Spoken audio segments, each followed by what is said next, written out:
कहानी की शुरुआत में हम बहुत ही भयानक से जंगल को देख पाते हैं। ये समय होता है 323 बीसी का। यहाँ पर एक अंग्रेज रूलर जाने वाला होता है, तभी उसके बहुत सारे सिपाही उसे रोकते हैं और कहते हैं कि इस एरिया में जाना सख्त मना है क्योंकि यहाँ पर बेतालू रहते हैं। अगर आप अंदर जाओगे तो जिंदा वापस नहीं आ पाओगे। लेकिन फिर भी वो उनकी बात नहीं मानता और अंदर चला जाता है। जिसके बाद होता वही है, सारे वैम्पायर्स और बेताल मिलकर उसे बहुत बुरी तरीके से मार देते हैं और उसके सारे आदमियों को भी मार गिराते हैं और उनका खून पी जाता है। जिसके बाद कहानी शिफ्ट होती है प्रेजेंट टाइम में। यहाँ पर हम इस मूवी के मेन हीरो यानी कि आलोक को देख पाते हैं। ये मूवी के अंदर और भी काफी ज्यादा हीरो है, लेकिन ये मूवी है ना, वो स्त्री और भेड़िया दोनों मूवी से अटैच मूवी है। यहाँ पर आलोक और बहुत सारे उसके दोस्त जंगल की तरफ जा रहे होते हैं, जहाँ पर जाना सख्त मना था। इसलिए उसके साथ यहाँ पर जो दोस्त आए थे ना, वो उसे अंदर जाने से मना कर देते हैं। तो आलोक अकेला ही जंगल के अंदर चला जाता है, जो कि बहुत ही भयानक जंगल था। अब आलोक को जंगल में घुसते कुछ ही देर हुए थे कि उसके ऊपर एक बहुत बड़ा सा भालू अटैक कर देता है। और ये अटैक इतना भयानक था कि भालू की उसकी हालत खराब कर देता है। तभी यहाँ पर एंट्री होती है तारका की। यहाँ पर तारका भालू से यहाँ पर आलोक को बचा लेती है। लेकिन आलोक बेहोश हो चुका था और तारका उसे उठाकर अपने लोगों के पास ले जाती है। हमें यहाँ पर पता चलता है कि तारका और उसके सारे लोग बेताल है और यहाँ पर बहुत ही ज़्यादा वो लोग खतरनाक भी थे, लेकिन वो लोग इंसानों का खून नहीं पीते थे। आलोक को तभी होश आ जाता है और वो अपने सामने देखता है तारका को। वहाँ पर तारका खड़ी होती है, तारका को देखते ही उसे एक ही नज़रों में उससे प्यार हो जाता है। लेकिन तभी कुछ ही देर के बाद उसे इन सब के बारे में पता चलता है कि ये सारे तो बेताल है। सीन शिफ्ट होता है और हम रक्षासन नाम के एक आदमी को देख पाते हैं, जो कि मूवी का मेन विलन भी था। यहाँ पर उसके साथ-साथ सिरकटा और भेड़िया, ये दोनों भी मूवी के मेन विलेंस ही थे। यहाँ पर हमें वही भालू दिखाया जाता है जिसने आलोक के ऊपर हमला किया था। उस भालू को ये लोग सीधा रक्षासन के सामने फेंक देते हैं ताकि रक्षासन उसका खून पी सके। लेकिन रक्षासन उसका खून पीने से इनकार कर देता है और कहता है कि मुझे तो किसी इंसान का खून ही चाहिए। अब यहाँ पर हमें रक्षासन के बारे में पता चलता है, जो कि हजारों सालों से कैद में रखा गया है। सीन शिफ्ट होता है आलोक और तारका की ओर। आलोक के दिमाग में बहुत सारे सवाल खड़े हो रहे थे। आलोक उससे पूछता है कि आखिर ये सब क्या हो रहा है और तुम वैम्पायर कैसे हो। तारका उसे सारी कहानी बताने लगती है और कहती है कि सन 1947 के बाद इन लोगों ने इंसानों का खून पीना बंद कर लिया, क्योंकि 1947 में जो वॉर हुई थी ना, इसके अंदर इन्होंने देखा कि इंसान आपस में लड़कर ही मर रहे थे। इसलिए ये लोग मानते हैं कि इंसानों का खून ना वो शुद्ध नहीं होता, इसलिए वो लोग उसे नहीं पीते। हालाँकि इनको इंसानों का खून पीने का बहुत मन भी करता है, लेकिन फिर भी वो उनका खून नहीं पीते। और यहाँ पर वो उनके कुछ रूल्स भी बताती है। वो उसको कहती है कि इंसानों का खून पीना यहाँ पर बहुत बड़ा क्राइम है। इसके साथ ही इंसानों को यहाँ पर आना भी इंसानों के लिए बहुत बड़ा क्राइम है और वैम्पायर्स का इंसानों की दुनिया में जाना भी एक बहुत बड़ा क्राइम है। और यहाँ पर इसके अलावा भी जो जिसकी मर्ज़ी हो वो सब कुछ कर सकते हैं, क्राइम नहीं है वो सब। फिर भी तारका उसे बताती है कि रक्षासन असल में एक बहुत ही पुराना हमारा पूर्वज है। अब तारका उसे रक्षासन के बारे में बताने लगती है। वो उसे कहती है कि रक्षासन बहुत पुराना पूर्वज तो है हमारा, लेकिन 1947 के बाद भी उसने इंसानों का खून पीना बंद नहीं किया। इसलिए हमने उसको कैद में रखा है, लेकिन वो हम सबको मिलाकर हमसे भी ज़्यादा पावरफुल है। लेकिन यहाँ के जादू मंत्र और पुरोहित की वजह से ही वो हमारे काबू में है और हमने उसको कैद में रखा है। उसके हाथ में हमने हथकड़ियाँ बांधी है, अगर किस तरह वो हथकड़ी खुल जाए तो वो किसी के भी काबू में नहीं रहेगा। यहाँ पर उसको रोकना नामुमकिन हो जाएगा। अब ये लोग यहाँ पर ये बात कर ही रहे होते हैं, तभी यहाँ पर एंट्री होती है कबीले और कबीले के मुखिया की, जो कि बिना कुछ सोचे समझे, बिना कुछ सुने सीधा उसको उस गुफा के अंदर फेंक देते हैं। यानी कि आलोक को रक्षासन की गुफा के अंदर फेंक दिया जाता है। तारका आलोक को बचाने की काफी कोशिश करती है, लेकिन फिर भी वो आलोक को नहीं बचा पा रही होती। अब रक्षासन की गुफा में पहुंचने के बाद आलोक बहुत ही सारी कॉमेडी करने लगता है, उससे इंग्लिश में बातें करने लगता है, जिस पर रक्षासन भी इंग्लिश में बातें सुनकर बोलता है उसने भी कई सारे अंग्रेजों का खून पिया है और उसको भी थोड़ी बहुत अंग्रेजी तो आती ही है। अब यहाँ पर रक्षासन उसको मारकर खून पीने ही वाला होता है कि तभी एंट्री वहां पर तारका की होती है, जो कि उसको वहां से भगा ले जाती है और ये दोनों भागते हुए बहुत दूर पहुंच जाते हैं। तब कुछ ही देर में इनके सामने से एक ट्रक गुजरने वाला होता है, तभी वो कहती है कि तुम यहाँ पर कूद जाओ और अपनी दुनिया में लौट जाओगे, जिस पर वो कहता है कि मैं तुम्हें छोड़कर नहीं जा सकता हूँ। ये दोनों ही एक दूसरे से प्यार तो करते हैं लेकिन इज़हार नहीं कर पाते, क्योंकि तभी वहां पर कभी लेके लोग पहुंच जाते हैं। इसलिए आलोक के साथ तारका को भी ट्रक के अंदर कूदना पड़ता है और ये दोनों ही अब इंसान की दुनिया में पहुंच जाते हैं। यहाँ पर आलोक तारका को लेकर सीधा अपने घर पहुंच जाता है, जहाँ पर हम देखते हैं कि आलोक के घर में तो मातम का माहौल था, क्योंकि सबको ऐसा लग रहा था कि आलोक तो मर चुका है। और आलोक की मम्मी और उसके पापा गोयल थे ना, वो बहुत ही ज्यादा परेशान थे और रो रहे थे। लेकिन जैसे ही वहां पर आलोक को वो सामने देखते हैं, वैसे ही उनको लगता है कि ये तो भूत है।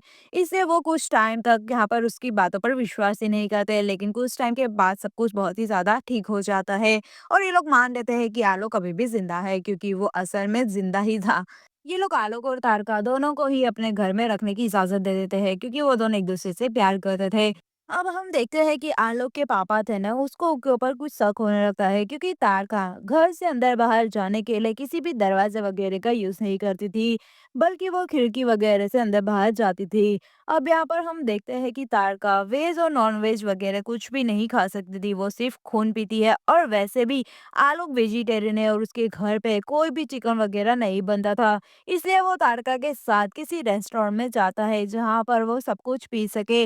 लेकिन यहाँ पर तारका खून समझकर वाइन को पी लेती है और वो काफ़ी ज़्यादा डांस वगैरह भी करने लगती है। ये सब देखकर वहाँ के कुछ लड़के थे ना, वो तारका को छेड़ने लगते हैं, उसके पास जाते हैं।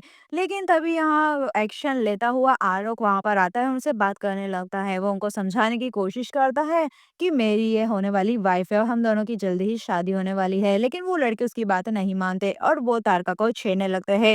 यहाँ पर आलोक उनको मारने लगता है और वो सभी लड़के मिलकर आलोक को बहुत बुरी तरीके से पीटने लगते हैं। यहाँ पर तारिका को गुस्सा आ जाता है, वो उन सभी लड़कों को बहुत बुरी तरीके से मारती है और उन सभी का खून ही पीने वाली होती है कि आलोक उसको रोक लेता है और उसको अपने घर लेकर चला जाता है। कुछ ही देर के बाद वहां पर एक पुलिस वाला आता है, जिसका नाम पीके था। वो इन दोनों को बुलाकर कहता है कि तुम्हारे घर के पास में बहुत सारे खून हुए हैं, जो कि एक बार में हुआ था और तुम्हारे घर के पीछे ही ये बार है, तुम वहाँ पर अंदर मौजूद भी थे, इसलिए तुम दोनों से बात करनी है। ये कहकर वो तारिका को साइड में लेकर जाता है और उससे बात करने लगता है, जहाँ पर वो उसे बताता है कि मैं भी एक वैम्पायर ही हूँ। वो उसके दाँत वगैरह भी उसको दिखाने लगता है और कहता है कि पिछले 150 सालों से मैं यहाँ पर रह रहा हूँ। वो तारिका को कहने लगता है कि तुम सरेंडर कर लो, अपने कबीले के पास वापस लौट जाओ, अपनी सजा काटो, नहीं तो उसके कबीले के लोग अगर यहाँ पर आ जाएँगे, जो कि यहाँ पर वैसे भी कुछ तो आ चुके हैं, और अगर वो सारे ही यहाँ पर आ जाएँगे तो वो तुम्हें तो सज़ा देंगे। साथ ही वो यहाँ पर कहता है कि आलोक को वो मार देंगे। इसलिए अब तारिका डर जाती है और डिसाइड करती है कि वो अपने कबीले में लौट जाएगी। अपने आप को वो सरेंडर कर देगी। इसके बाद वो आलोक को बिना बताए बस एक बस में चली जाती है और अपने कबीले की तरफ जाने लगती है। और इसके कुछ ही देर के बाद ये खबर आलोक के पास भी पहुँच जाती है, जिसके बाद वो अपनी कार में तेज़ी से वहाँ पर पहुँच जाता है और तारिका की बस को ओवरटेक करते हुए उसका एक बहुत ही खतरनाक एक्सीडेंट हो जाता है, जिसमें वो मरने वाला था। तब तारिका बस से उतर जाती है और उसके पास पहुँच जाती है। यहाँ पर वो उसकी हार्ट बीट धीरे-धीरे रुक रही थी और वो मर रहा था और मरते हुए भी वो अपना प्यार का इज़हार कर देता है और इसके बाद ही उसके दिल रुक जाता है, वो मर जाता है। जिसके बाद तुरंत ही तारिका उसको काट लेती है और उसको काटते ही वो वैम्पायर के अंदर बदल जाता है और बस वो वापस फिर से ज़िंदा हो जाता है।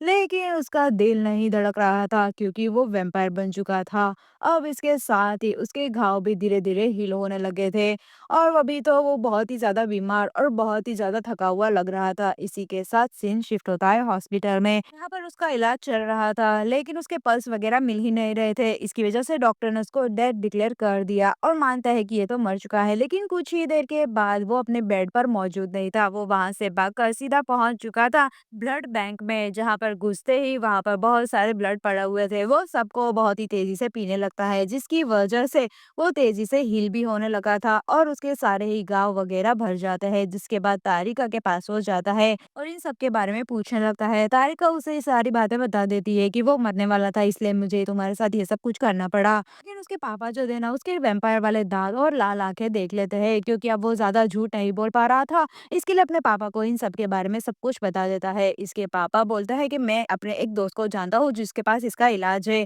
ये सीधा उस डॉक्टर के पास जाता है। ये डॉक्टर और कोई नहीं बल्कि भेड़िया स्त्री और मुंशिया मूवी में हमने देखा था।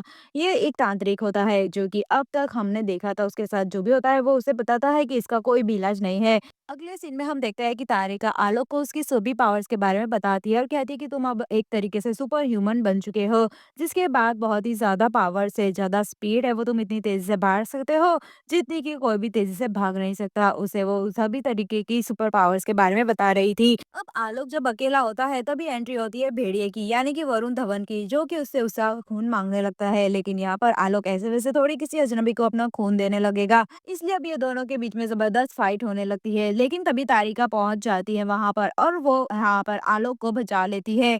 उसकी जान बचा लेकर वो सीधा पुलिस वाले के पास पहुंच जाती है, जहां पर ये दोनों उससे बात करते हैं। और आलोक को भी पता चल जाता है कि पुलिस वाला भी एक वैम्पायर है। पुलिस वाला उसको सॉल्यूशन बताता है कि तुम आलोक की जान एक ही तरीके से बचा सकती हो, क्योंकि तुम्हारे कबीले वाले भी उसको मारना चाहते हैं और साथ ही भेड़िया भी इसको मारना चाहता है। अब इन दोनों से तुम उसको बचा नहीं सकती, इसलिए तुम दोनों ही जाकर वहां पर सरेंडर कर दो। ये दोनों वैसे ही करते हैं, अपने आप को सरेंडर करते हैं, जहां पर कबीले के लोग उसे बेहोश कर कर ले जाते हैं।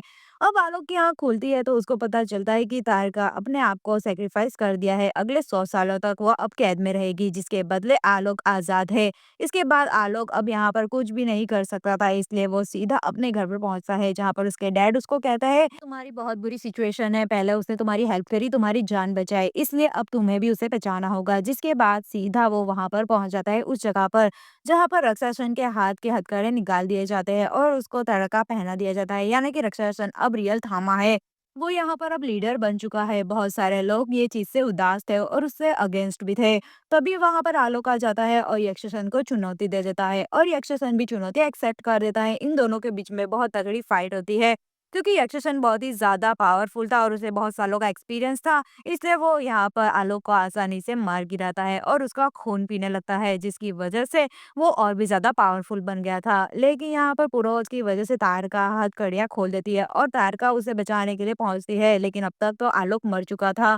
और उसकी कुछ ही देर के बाद हम भगवान की मूर्ति के सीन देख पाते हैं, जहाँ पर मूर्ति के अंदर से रोशनी निकलती है और वो सीधा रोशनी जाकर आलोक के ऊपर गिरती है, जिससे आलोक अब बहुत भी ज़्यादा पावरफुल हो गया था और उसका दिल भी धड़कने लगता है। यानी कि वो इंसान के साथ-साथ अब एक बेताल भी बन चुका है। आलोक यहाँ पर फिर से फाइट में आ जाता है और राक्षसन को वो बहुत ही अच्छे से डिफेंड करता है और उसका हथकड़ी पहना देता है, क्योंकि वो उसका खून नहीं पीना चाहता था। और यही देखते हुए इस मूवी का दी एंड हो जाता है। पोस्ट क्रेडिट सीन में हमें दिखाया जाता है कि भेड़िया था ना, वो आलोक का खून का प्यासा हो चुका है और आलोक को मारना चाहता है। और इसके साथ ही में हम सिरकटे को भी देख पाते हैं, जो कि अब यहाँ पर यक्षसन को छुड़ाने आया है।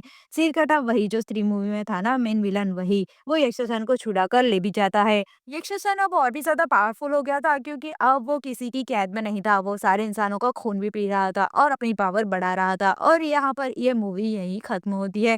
कैसी लगी आपको ये मूवी की कहानी, मुझे जल्दी से कमेंट करके बताओ। और बस मैं नहीं जानती, कैसे भी वो रेड वाला सब्सक्राइब का बटन है ना, उसके ऊपर क्लिक करके मेरे चैनल को सब्सक्राइब कर दो। Thank you for watching, bye bye.